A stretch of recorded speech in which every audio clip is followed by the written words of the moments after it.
নমস্কার। সুকুমার রায়ের গল্প সমগ্র থেকে আজকের ছোট গল্প পুতুলের ভোজ। পুতুলের মা খুকি আজ ভয়ানক ব্যস্ত।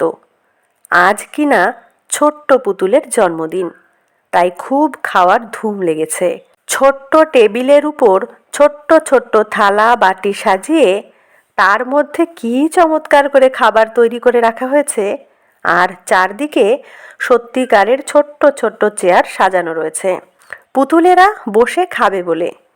খুকির যে ছোট দাদা, তার কিনা 4.5 বছর বয়স, তাই সে বলে পুতুলেরা খেতেই পারে না, তাদের আবার জন্মদিন কি। কিন্তু খুকি সে কথা মানবে কেন? সে বলে পুতুলরা সব পারে। কে বলল পারে না? কে বলল যে কখনো কোনো দিন তারা কথা বলে না, কখনো কোনো দিন খায় না? খোকা পুতুলের যখন অসুখ করেছিল